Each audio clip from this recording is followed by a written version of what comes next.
Hey guys, tonight we follow the quiet, unlikely life of a certain feline who tiptoed her way into the heart of a Kyoto dojo in the Edo period. Imagine this, it's early spring, lanterns flicker in paper windows, and rows of sandal-clad feet slap rhythmically across polished floors. A sharp shout echoes, then silence. Somewhere outside, rain softens the ground and scents the air with fresh pine. And just beyond the courtyard, a kitten is about to rewrite a samurai's sense of discipline. She's scruffy, damp, barely more than fluff. You're scruffy, damp, barely more than fluff. You're cold and a little dramatic about it. Your mewling cuts through the evening training routine like a bamboo flute at a rock concert. One samurai pauses mid-swing, another slips slightly, sending his opponent tumbling. The instructor, an older man with a face like folded origami, lowers his bokken and follows the sound. There you are, teetering just outside the sliding door, one paw raised, ears twitching.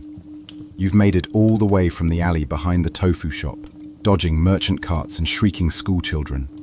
All for this, warm floors, and maybe a scrap of grilled sardine if fate's kind.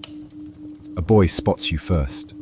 12 years old, sleeves too long, sword too short. He grins like he's found a coin. You blink. He reaches out. You flinch. And just as fast, he offers you a piece of dried bonito from his sleeve. What kind of kid walks around with dried fish? A samurai in training, that's who. You're inside now, pads pressing into cedar planks, nose twitching at incense and sweat and oil. Someone coughs, someone mutters. The instructor raises a brow but doesn't object. He's seen worse things barge into the dojo.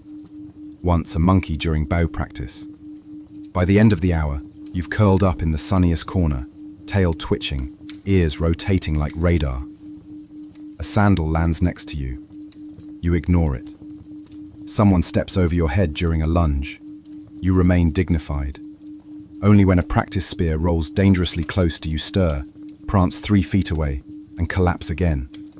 You have entered your empress phase. Later, the instructor pretends not to notice when the boy sets out a saucer of water by the entrance. But he does make a note of it in his private scrolls, under the entry titled, Unusual Disruptions. Historians still argue whether this notation refers to you or the spear incident. The scroll is vague.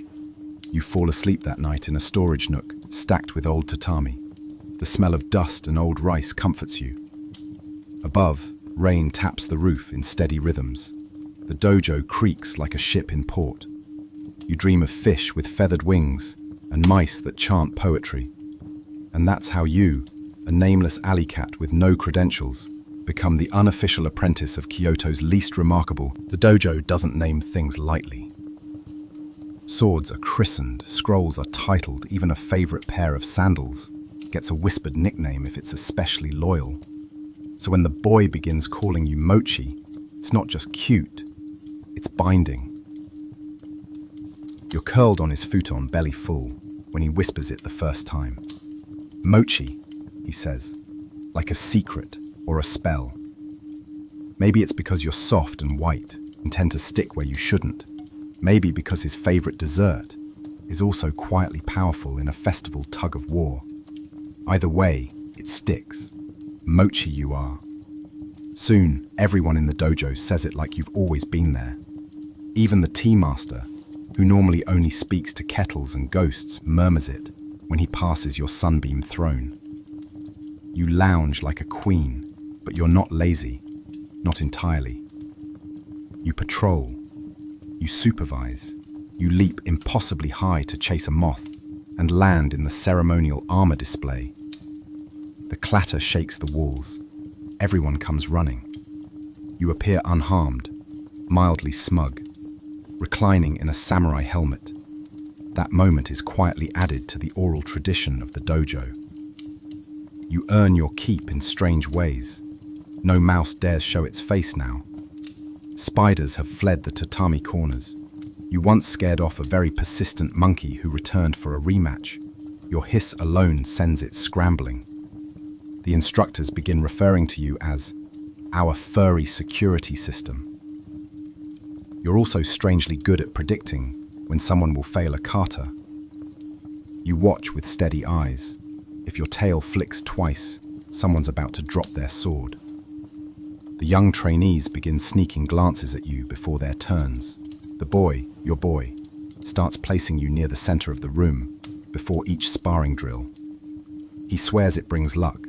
Still, not everyone is charmed. One grumpy swordsman insists you shed on his clean robes. He calls you rice ball demon. But even he is caught one night slipping a shrimp tail into your food bowl. Hypocrisy tastes like fish. One morning a monk visits. He studies scrolls, recites mantras, and leaves you a pinch of crushed lotus flower. You sneeze on it. He claims it's a blessing. Historians still debate whether this moment marked the spiritual awakening of the dojo's cat or just seasonal allergies. You nap in odd places, on the sash of a training robe, inside the sleeve of an unattended kimono, curled around the hilt of a wooden practice sword. No one dares move you. To disturb Mochi during nap time is to risk eternal failure at your next spar. As weeks turn into seasons, your presence becomes part of the dojo's rhythm. You chase shadows, you sneak rice balls, you comfort the boy when he returns limping from drills. His hand always finds your fur, and you purr like it's your life's work. You are not a warrior, but you are definitely in the line of fire. The sparring mats have gotten dangerously close to your favorite sleeping beam, a warm wooden rafter above the dojo floor. You're stretched full length, purring into the sunlight. Below, the students are working through a series of complicated sword forms. Two of them are, let's say, enthusiastic.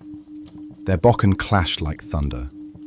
And you're napping through it, or trying to. A shout, a tumble, a sandal flies. It arcs beautifully, almost gracefully, before landing inches from your tail. You blink. You're displeased. Another shout. A wooden sword skitters across the floor, spinning like a pinwheel. It taps your perch with a gentle knock. That's it. You stand, you stretch, and with the grace of a silk scarf on a breeze, you descend. You land squarely in the middle of the chaos.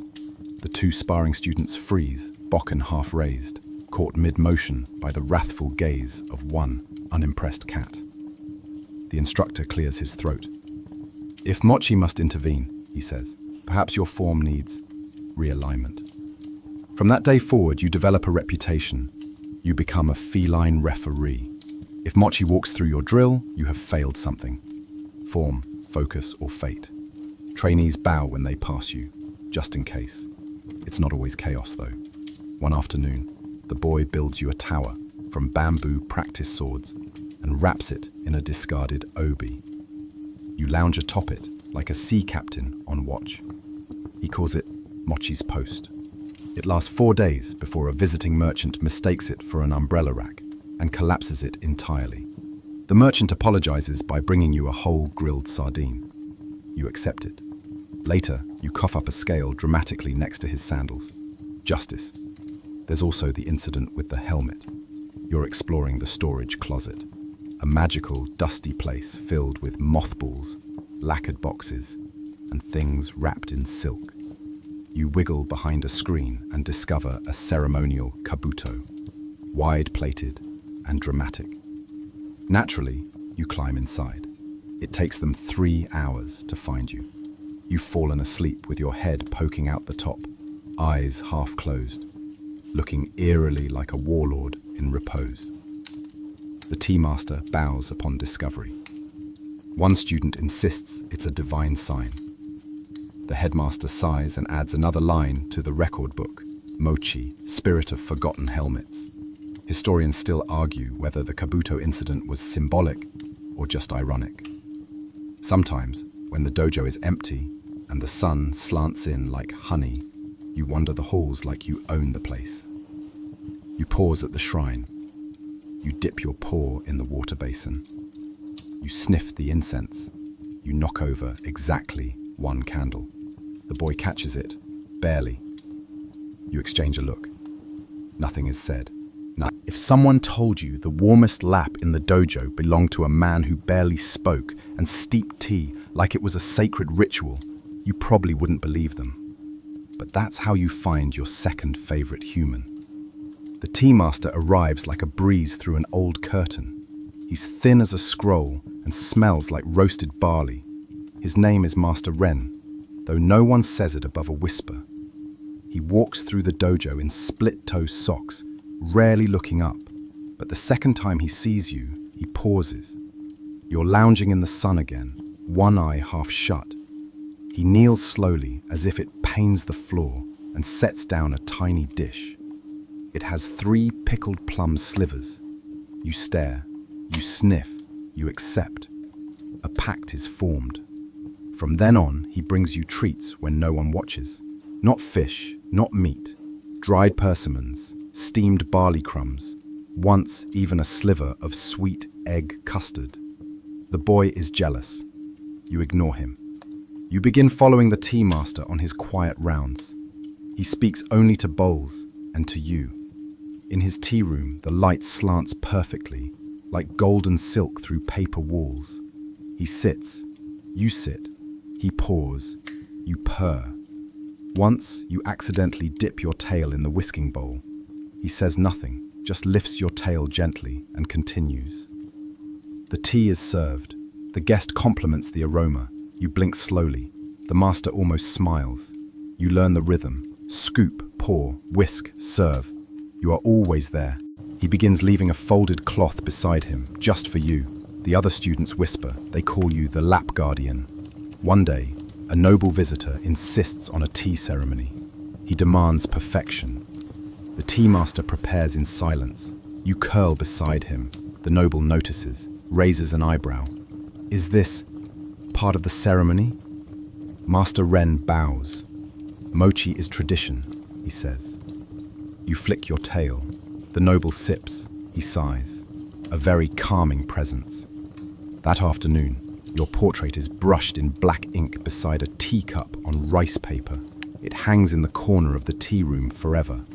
Historians still argue whether this was the first instance of a feline tea assistant in recorded Japanese history, or simply a poetic flourish. You decide not to care. The tea master makes you a tiny cushion. It smells of cedar and barley. You sleep like a queen, warm and full of custard dreams. You're not supposed to leave the dojo, but rules, as any cat knows, are more like gentle suggestions, especially when they conflict with moonlight and curiosity. The first time you sneak out, it's barely past dusk. The air hums with crickets, and the pine trees sway like slow dancers. You pad silently over the stone path, avoiding the koi pond, because you've already fallen in there once, not your proudest splash. Someone's waiting for you. It's the boy. He's grown taller in recent moons, face more serious, but his hands still smell faintly of ink and bonito flakes. He's supposed to be in his futon, dreaming of sword forms and honor codes. Instead, he's crouched near the gate with a rice ball and a plan. You flick your tail. He holds out the rice ball. Payment. You accept. The pact is sealed. Together, you slip through the side gate. The gravel crunches under his sandals, but your paws are silent. You are a shadow with whiskers. He leads you through the lantern-lit streets of Kyoto. The paper lamps glow amber, casting dancing silhouettes across wooden walls. You pass quiet shops, sleeping vendors, and the occasional stray dog who wisely pretends not to see you. He tells you secrets as you walk, how he hates the morning drills, how he dreams of painting instead of parrying, how sometimes he listens to the wind and wonders what the world sounds like in the mountains. You don't answer, obviously, but you lean into his leg when he pauses, and he seems to draw strength from it. You're not just a cat. Tonight, you're his confidant, his quiet rebellion. You reach your destination, a small footbridge over the Kamo River. He sits. You jump onto the railing, tail curling around the cool wood. The water gurgles below, Fireflies drift lazily in the reeds. He watches them, like he's memorizing the pattern. You purr. It's the only sound in the world, for a moment. This becomes a ritual, night after night, when the dojo sleeps and the moon stands guard. You and the boy sneak out. Always the same bridge. Always the same rice ball. Sometimes he brings stories, sometimes just silence. Both are sacred. You chase a leaf across the bridge once. He laughs so hard, he nearly falls in. You save him by biting his sash. He calls you a hero. You consider demanding a statue.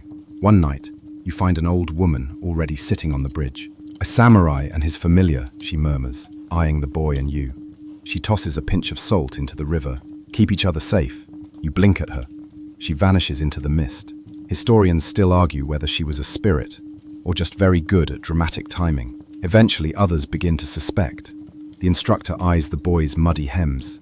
The tea master raises an eyebrow at the late-night rice bowl crumbs. But no one stops you. Because when the boy returns to morning drills, he's sharper, calmer, more. The fish was not yours. Let's be clear about that from the start. It was on a plate, unattended, yes, but not yours. The dojo's cook, grumpy and terrifying, had set it out to cool. A glistening, salt-grilled mackerel, tail curling in mid-flop.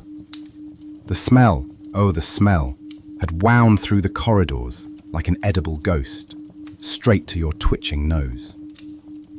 You had every intention of just looking at it, maybe sniffing, certainly not stealing. But the plate was too close to the edge, and you were born curious. One paw on the table, one elegant sniff, then a clatter, a squawk, and the fish, glorious and traitorous, flopped onto the floor like a samurai falling on his blade. Instinct took over. You pounced, you ran. It all happened very fast. You streaked through the dojo like a furry comet, fish dangling from your mouth, pupils dilated like a thief in the night. Behind you, chaos erupted. 2 trainees shouted. The cook wailed. Someone yelled, "Seize the rice ball demon!" Then the 2 worst people to witness your downfall appeared. Haruto and Genji, rivals, the kind who sharpened their blades a little too long before sparring. The kind who bowed stiffly, fists clenched. Both immediately blamed the other for the incident. You bumped the table. No, you startled her. You distracted her with that ridiculous stance. The argument escalated. Voices rose. Wooden swords were drawn. All over your fish. You, meanwhile, were under the tea master's low table, chewing vigorously, eyes wide. The duel was declared by sundown. Formal challenges were issued. Witnesses were named. Someone brought out ceremonial sashes. You were bathed and brushed. Not out of affection, but because someone thought it respectful that the creature of honor be clean. The dojo gathered in the courtyard, lanterns glowing like suspended moons. Haruto and Genji faced each other, nostrils flaring, jawlines clenched. You watched from the tea master's lap, the last of the fish scent still clinging to your whiskers. The match began. It was elegant, brutal, weirdly synchronized. Halfway through, Genji slipped on a sandal someone had left behind. He went sprawling. Haruto offered him a hand. They both laughed, finally. The tension cracked like thin ice. No one won, no one lost. The fish was long gone. Later, they shared rice wine and pretended not to look at you with fond exasperation. "We almost fought to the death," Haruto said, shaking his head. "Over a cat and a fish," Genji replied. Typical. From that day, the rivalry softened. They sparred like brothers instead of enemies. And you?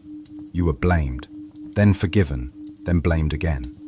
The mackerel may have sparked a scandal, but peace returns like the scent of plum blossoms after rain.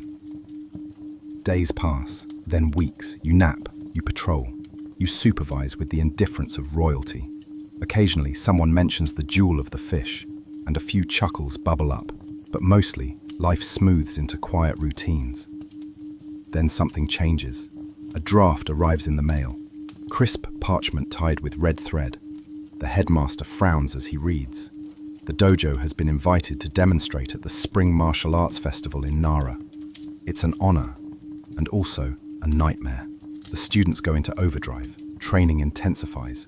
The boys' palms blister from endless sword drills. Even the tea master's steps quicken.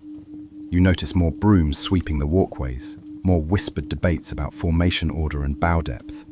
You, of course, remain above it all. Literally.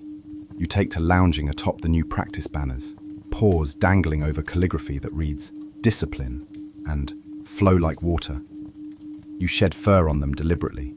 Consider it a blessing.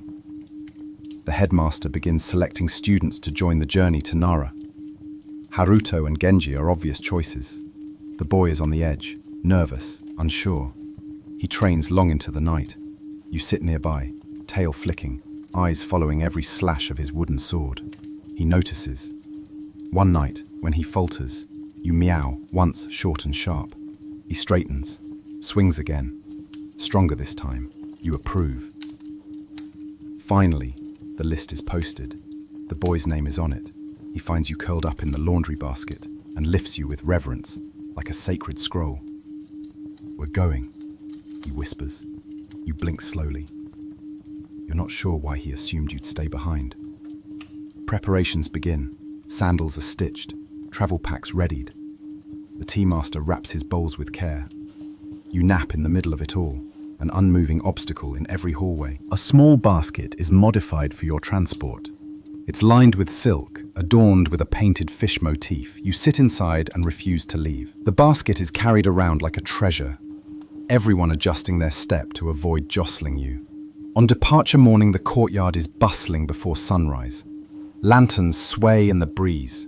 Final bows are exchanged. The headmaster looks over the group with narrowed eyes.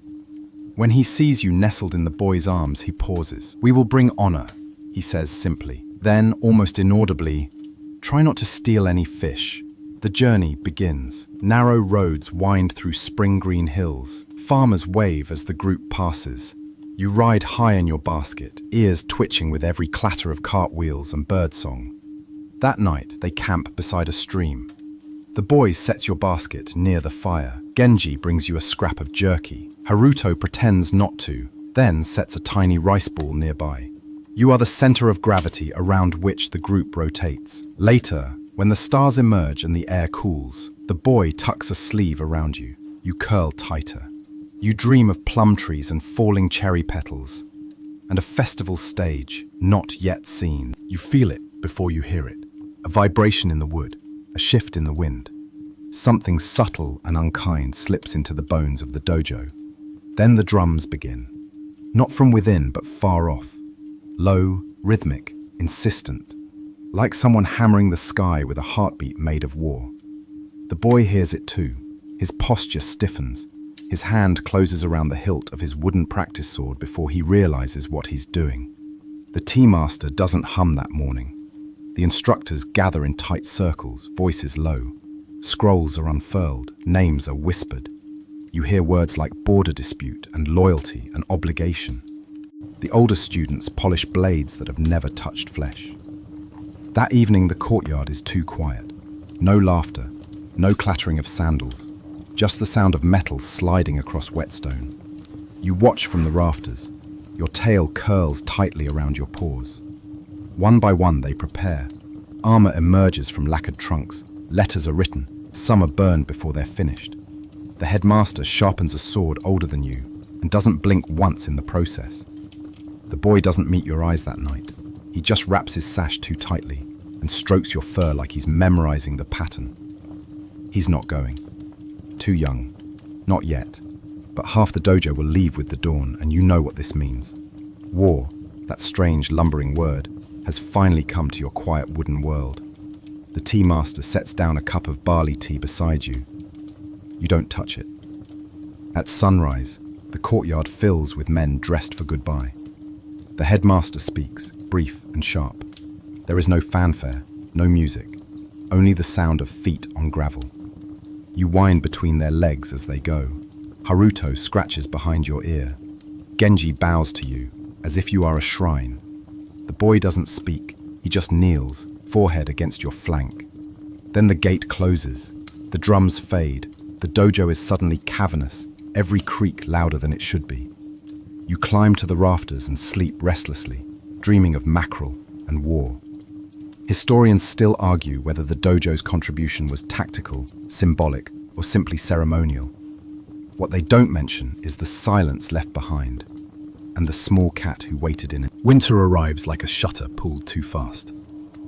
The wind howls through the rafters. Snow collects along the paper windows. The koi pond freezes over, the surface cracked with delicate silver veins.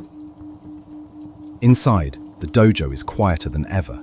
There are fewer footsteps, fewer bowls to steal from, fewer voices to lull you into your afternoon nap. The boy stays. So does the tea master, who moves even slower now, each gesture a whisper of what it once was. He still leaves barley crumbs for you, still hums broken tunes while whisking tea. But now he spends more time sitting, looking out at the snowy courtyard with an expression you don't understand. You miss the chaos, the flying sandals, the stern corrections, the scent of metal and sweat, and grilled fish from the kitchen. Even the grumpy swordsman who called you a rice ball demon would be welcome now. Your days are cold. You take to sleeping atop the warm stones near the fire pit. The boy builds it up just for you, layering charcoal with care, shielding you from the wind that seeps through every seam.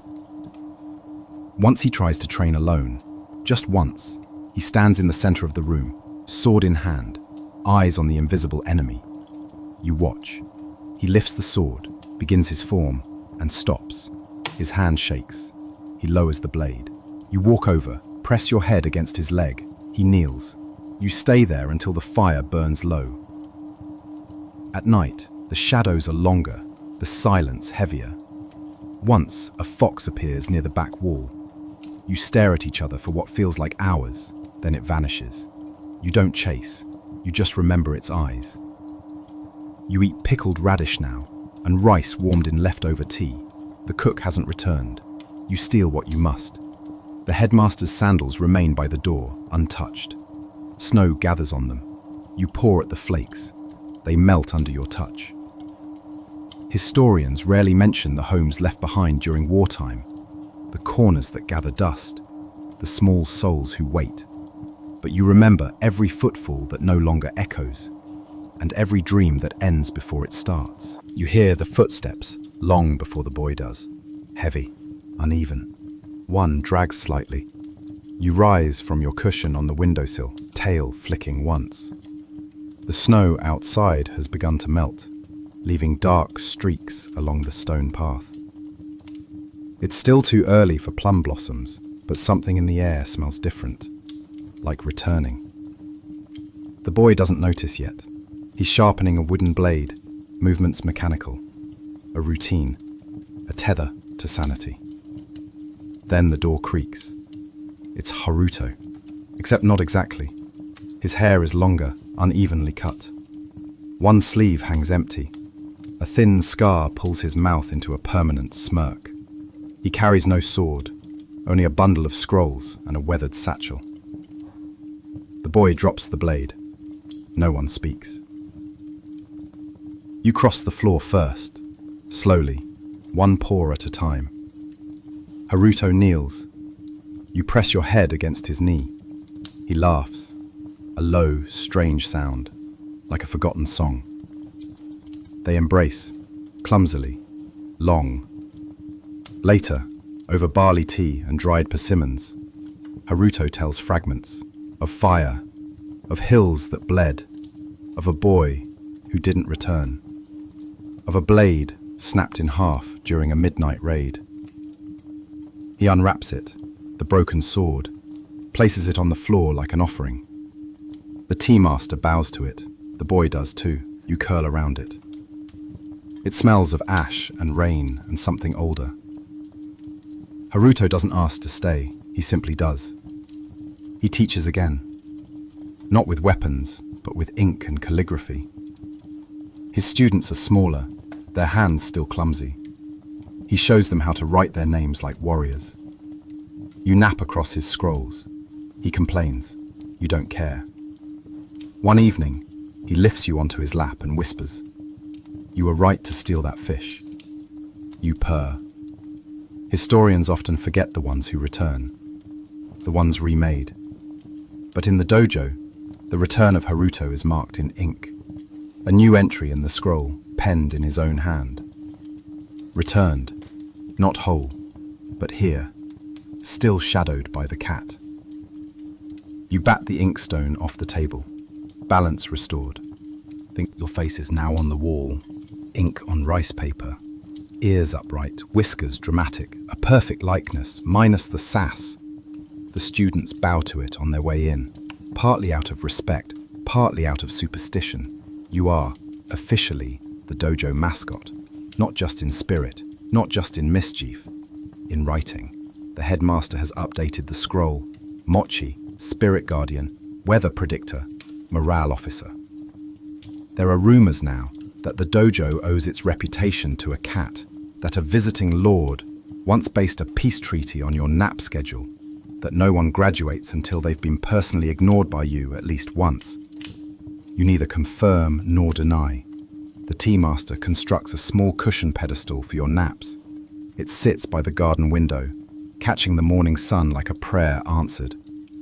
You stretch luxuriously on it every day, regardless of ceremony or lecture.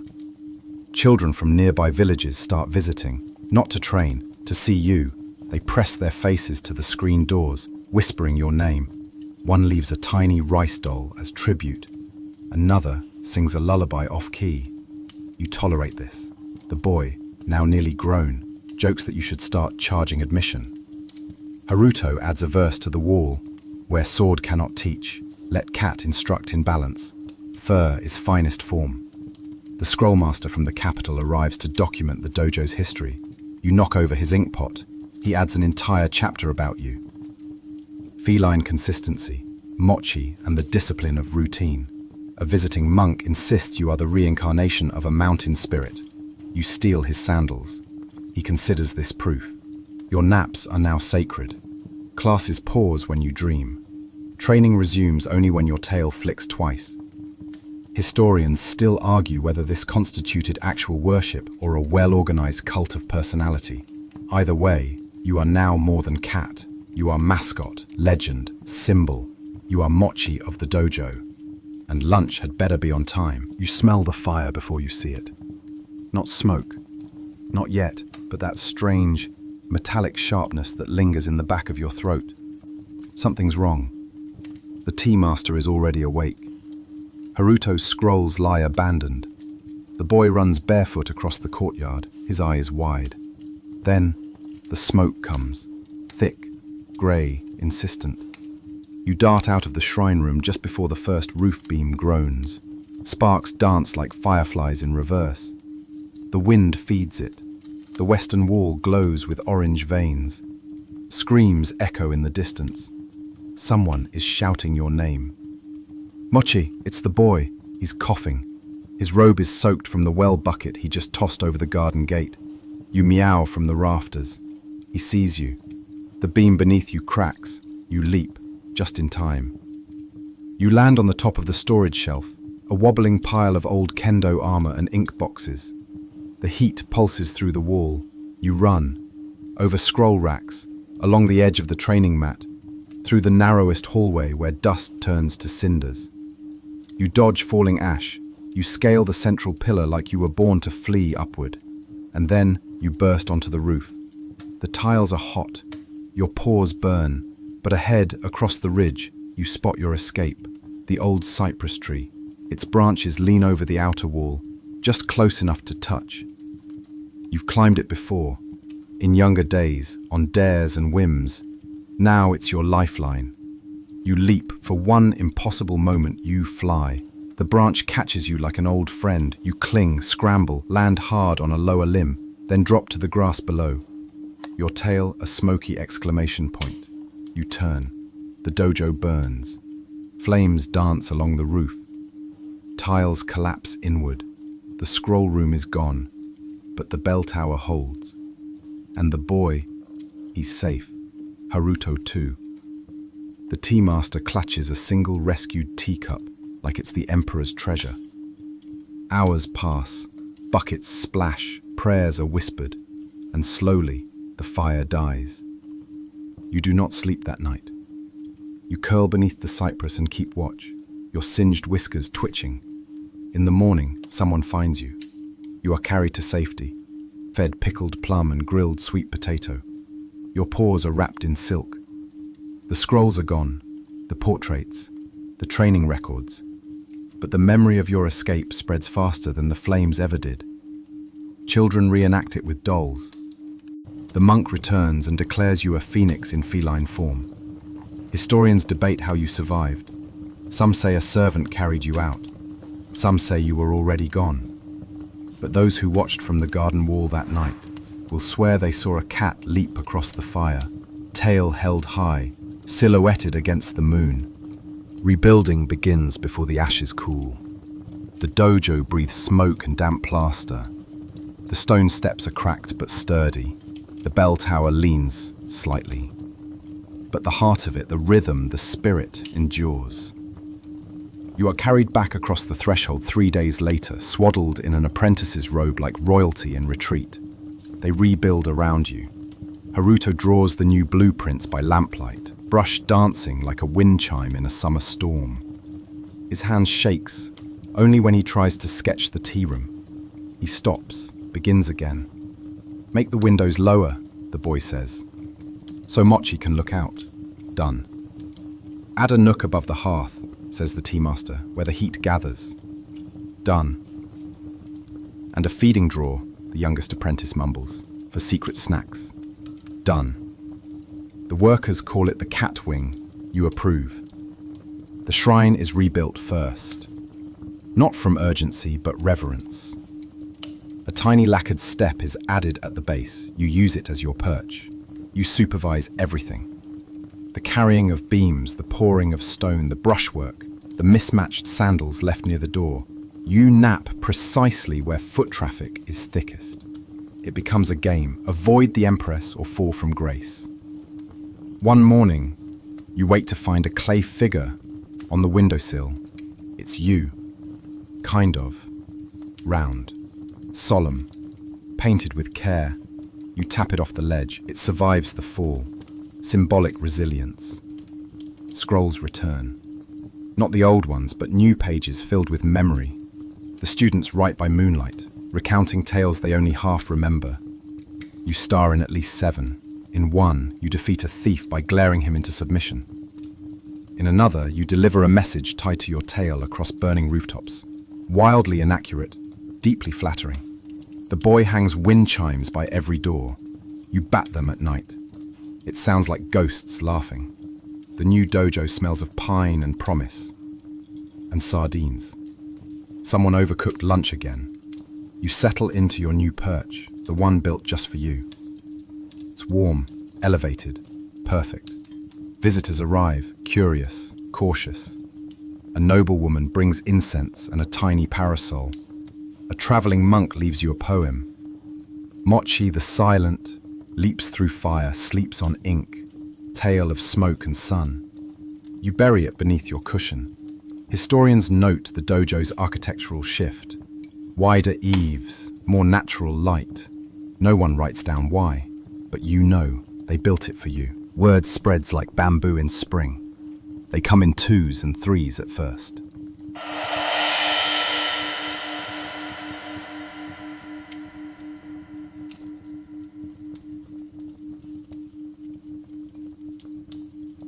A traveling ink merchant, a daimyo's niece, a child with a face freckled like a rice cake, all with the same quiet request. Is Mochi real? You are. The boy, now a man, now a teacher, smiles when he hears it. He opens the gate, points them toward your sunlit corner and says, "If she allows it, you may sit nearby." They do, on knees, with gifts, brushes made from horsehair, sweet rice crackers. One young girl leaves you a folded paper mouse with tiny eyes inked in. You accept them all, eventually. One visitor brings a painter. He works in silence, glancing from you to the scroll, then back again. When he leaves behind a mural. You, asleep on the dojo roof, a ribbon of red silk flutters from your neck. The sky behind you glows like fire, but you rest like it means nothing. They hang it in the hall. Another visitor writes a song. It includes too many shamisen solos, but the chorus is catchy. The apprentices hum it while sweeping. Mochi the cat, sharp as a spear, warm as a sunbeam, legend lives here. You pretend to be annoyed. You are not. The tea master retires to the mountains, leaves behind a teacup shaped like your paw print. It becomes ceremonial. You drink from it once, then never again. It is enshrined. Haruto carves a bench beneath the plum tree. Your name etched in the grain. For when she watches, for when she dreams. Children pose beside you like statues. Tourists attempt portraits. One gets your ears completely wrong. You walk away mid-sketch. More schools adopt mascots. A fox in Hokkaido, a turtle in Okinawa. But none, they say, quite like Mochi. You appear in stories, not all true. In one, you defeat a bandit with a single swipe. In another, you predict a flood by scratching at the door. Tall tales, but always gentle, always revered. You no longer sneak fish. They are brought to you, perfectly grilled, arranged with parsley. You nap through ceremonies, through lectures, through thunderstorms. The students watch your breathing like monks studying clouds. And still you do what you always have. Eat. Watch. Wait. You are Mochi, the cat who stayed. The plum blossoms arrive before you expect them. Delicate, too early for the calendar. They scatter like soft punctuation across the courtyard stones, dotting the dojo in blush and ivory. The air carries their perfume, faint and nostalgic, a scent like memory folded in silk. You move slower now. The students notice. The boy, now graying at the temples, now called sensei by apprentices with ink-stained hands, watches you with quiet reverence. He doesn't say anything, but he moves your cushion closer to the tree. The same tree, the one you leapt to years ago when flame chased you across the sky. The one Haruto carved for you, with its roots tangled around a shrine stone and its branches brushing the dojo roof like an old friend's hand. You curl beneath it. Sun warms your fur. Wind toys gently with your whiskers. A plum blossom lands on your paw. You do not flick it off. The day passes slowly, like tea dripping through cloth. Around you, life moves in its rhythms. Someone drops a scroll. Laughter follows. A wooden blade cracks against a training post. A kettle hisses. All sounds you know. All sounds you shaped by simply existing. Someone sits beside you. The boy, no longer a boy. He says nothing for a long time. Then, you made this place. You blink at him. More than any sword, more than any scroll. You breathe in, deep. The scent of plum, ink, and grilled rice cakes. You remember sandals, helmets, bonito flakes in secret pockets, the sound of the bridge over the Camo River, the echo of war drums, the hush after fire. You lower your head onto your paws and sleep. Not a nap, not a doze. The sleep. You do not feel the petals gathering in your fur, or the boy's hand resting gently on your back. You are dreaming of rooftops, of balancing on beams, of fish, of sandal duels and moonlit strolls and the warmth of a teacup pressed beside your ribs. Your ribbon flutters in the breeze. The wind chimes sing. The courtyard softens now. Lanterns glow behind rice paper screens. The last student puts away his blade. The dojo settles into stillness, like breath held at twilight. The plum tree rustles. Some say the breeze is colder than usual. Some say it carries the warmth of something watching. The boy, still the boy, in his heart, sits alone. A cup beside him, a ribbon folded gently in his palm. You are not forgotten, because how could you be? The shrine now holds a single painted scroll. You, mid-leap, tail extended. Plum blossoms behind you. Visitors still ask, was she real? And Sensei always smiles and says, she trained us in patience, in presence, in stillness. The wind chimes echo. Somewhere, a soft paw presses into the dust, and the dojo breathes on. So, let your eyes drift now.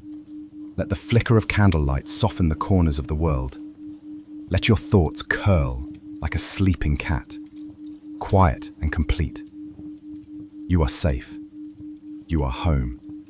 You are watched over. Sweet dreams.